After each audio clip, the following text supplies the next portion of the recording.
Welcome to DRTV. I am your host, Jay Friesen. And I'm Brian Matson. This is the Spindle portion of our program. The Spindle section of our show is where Jay and I talk about current events, various hot-button cultural issues, the sorts of things that are flooding your Facebook timeline. And we seek to do so through the lens of our Christian faith. And we have a great show for you today. Katie Faust is on our Above the Pay Grade segment. Don't miss it. You might have come across a viral post last week of hers from the public discourse about an open letter to Justice Kennedy. She spent most of her life growing up in a same-sex household. So she is a committed Christian and a believer, and loves her gay parents. Oh, wow! Holy cow! How do you even do that? I thought the earth would explode. Did that hurt your head to say that?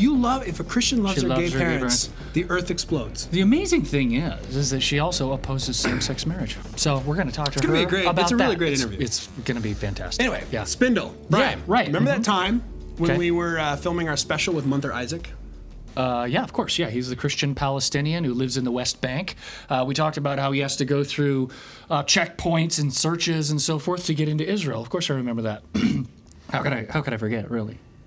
I still have nightmares and flashbacks. Mostly on the 4th of July, though, and I know that's coming up. You know all those explosions? Remember those? Nightmares and flashbacks? I mean, I remember it was like way back when we were still honing our skills, but I didn't think it was that bad. Yeah, I remember it like it was yesterday. We were driving along the road with our film crew down a narrow street, and suddenly this bus cuts off our path. This angry dude in a towel comes out, fires his RPG, shoulder the light Suburban, and blowing it sky high, and then we popped up really fast, and it was, amazing precision in an attempt to escape. Worthy of a Hollywood stunt driver. Oh, it's such a good driver, too. Yeah. But then this other guy cuts us off, and it was escaping this angry dude firing an RPG, boom, blowing up another Suburban. It's like we were luckily left, and I'm like, oh my God, I'm gonna die. Oh, wow. Yeah, wow. You know, this is right before Ty came on the show. Yeah. Good thing, too, because he would have been in the back of the Suburban, totally smoked by the angry dude with the RPG. I remember looking right down the tube of that thing. I'm just like, listen, Jay. Look, I mean, my memory is a bit fuzzy. Did we shoot our way out? Yeah, we did. You had your Beretta, I had my HK. It sounds like we were in a movie or something. But clearly, I've never been in a movie. Well, the show, but it's not really a movie. But presently, I'm not doing anything. There is, Jay, a danger in recounting events inaccurately or embellishing, and especially if you are recounting it as an actual event. Are you accusing me of something? Jay, I think you might be misremembering. Maybe it was just like the fog of war or confusion. You're saying I'm suffering from Brian Williams syndrome. I think that's what's happening here. Okay, well, yeah. You got me. I got you. Okay, all NBC News anchor that Brian was really Williams. Energetic, though. Energetic performance. That was fantastic. We all know. Yeah. PTSD will do that to you. Yeah. No offense to those who really have PTSD. Yeah. I know it really will make you go, whoa, I've got something from my divorce. It's like, I feel like I need to qualify that statement. I'm defend all our vets out there. I love the vets. My brother-in-law's a vet. Okay, anyway, NBC News anchor Brian Williams is in hot water, as we all have heard, having repeated a story for a decade about him coming under enemy attack while in a helicopter in Iraq. Not the sort of thing you would be confused about, but that was his excuse. He got confused about being in a helicopter under RPG fire. Or was it in a car with a grenade? Or maybe it was a tank and a cruise missile. Needless to say, in a boat? Needless to say, they were running drugs from Mexico. Needless to say, the excuse didn't go over very well. No. Lots of people are piling on, demanding that he be fired. I think it's fair game for criticism, of course. Obviously, right. But we should also keep in mind something our friend Eric Erickson said. Way too many people love to rejoice in the failures and downfalls of others. Mm-hmm. The Bible specifically warns us not to do that. Yeah. I also think, Jay, it's another example of something that I perceived as an epidemic in our culture. People simply cannot apologize well. Okay? Repentance and genuine apologies literally cover a multitude of sins. I mean, if Williams had simply come out and said, I lied, I'm ashamed, please forgive me, this whole thing goes away instantly. But his half-hearted non-apology, it's so familiar. The ifs, the ands, the buts, the talk of confusion, and the fog of war were just so ridiculous, it helped the situation, frankly, just metastasize. So, lesson, kids, don't be slow to repent. Resist the urge to justify yourself. Speaking of justifying ourselves, President Obama, imagine he made it on the show, caused a major stir at the annual National Prayer Breakfast in Washington, D.C., where he made everybody feel guilty.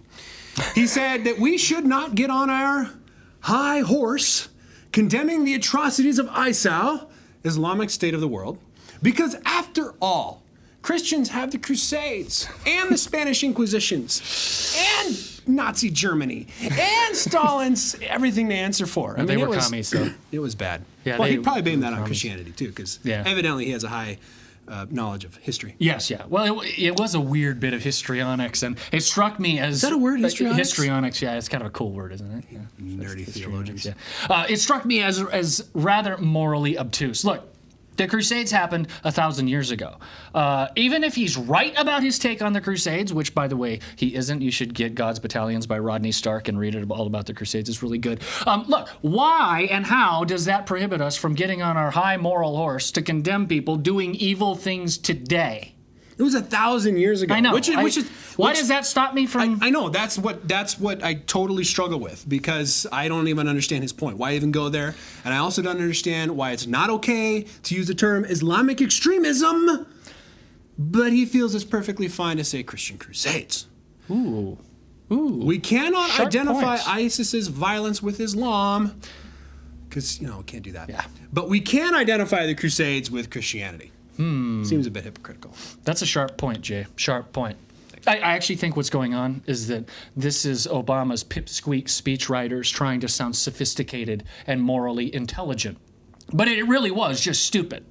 Okay, out of all of the great commentary on this, and there was a lot of great commentary. Ross Douthat, New York Times, wrote a fantastic piece. Pete Wehner, Commentary Magazine, did a great piece. But I thought Jonah Goldberg did the best job of cutting through the BS. And I'll just read to you what he wrote.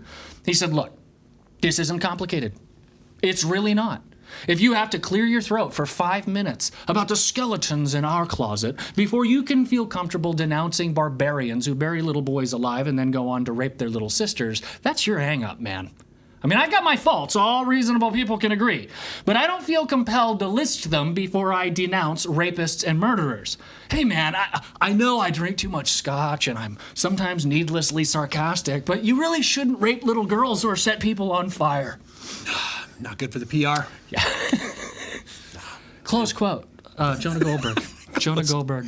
Not good for the PR. Beautiful stuff. And speaking of Jonah Goldberg, Yeah. did you see what happened at the University of Michigan? Yeah. Goldberg is slated to give a talk there on his really wonderful book, Liberal Fascism. it? I did see it. Okay. I did, yes. I saw what happened. He's giving a talk on his book, Liberal Fascism, which is a really good book. So the student group that invited him to the University of Michigan posted a sign advertising the event. And the sign included the words, "Warning, liberal thought police." So naturally, what do you think happened? The liberal thought police stole the sign. The liberals were so intolerant. Brilliant. Oh, yes. Irony. Irony doesn't get any more delicious than that, folks. What total, absolute self-parody. You know, what kind of Valentine's Day would it be, Brian, if we didn't have... A rom-com coming out? Yeah. Romantic movie? A rom-com. Rom-com? You've Got Mail?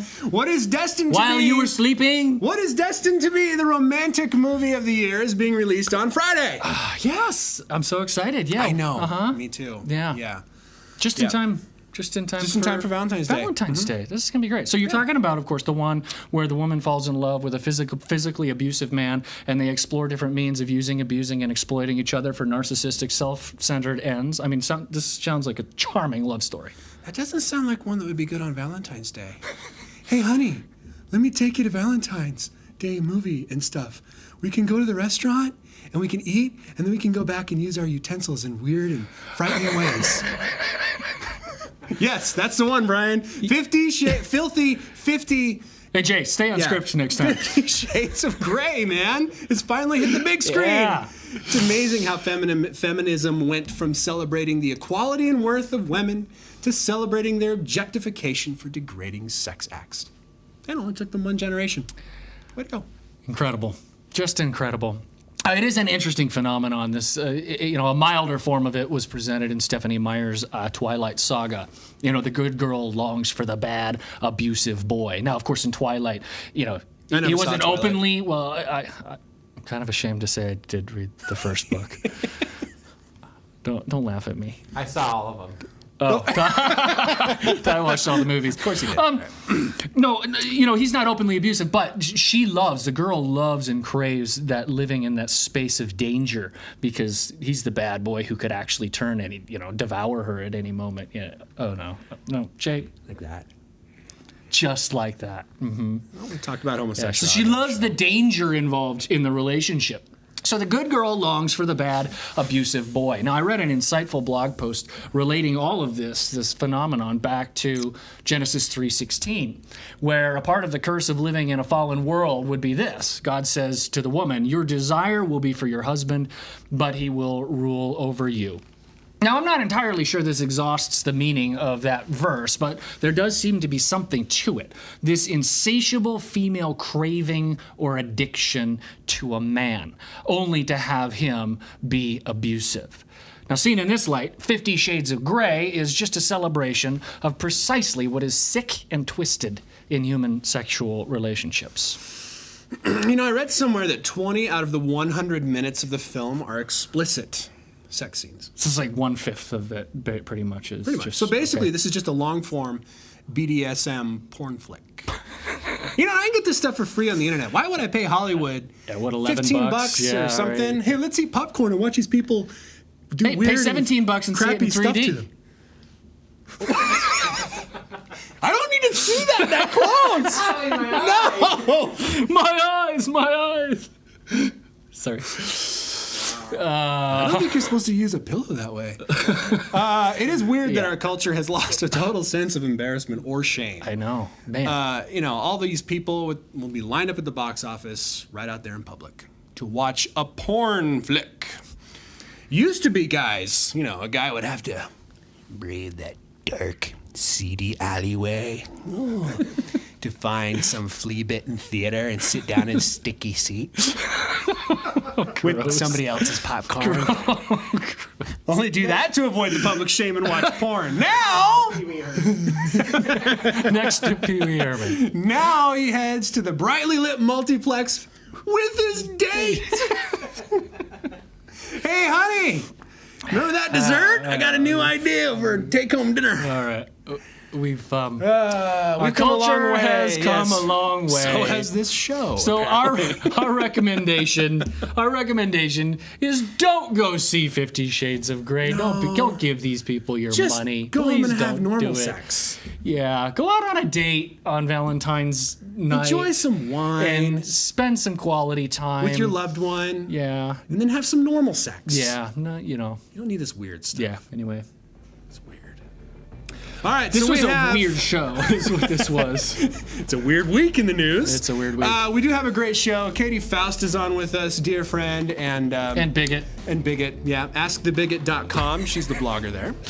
Yep. And she'll be on with us to talk about her recent article on the public discourse, an open letter to Justice Kennedy from a woman who had 2 gay parents and doesn't believe in same-sex marriage. It's a fascinating conversation. Encouraging, please don't miss fascinating, and fantastic all at the same time. So don't miss that. Coming up right after this, I'm Jay Friesen. And I'm Brian Mattson. And this is DRTV.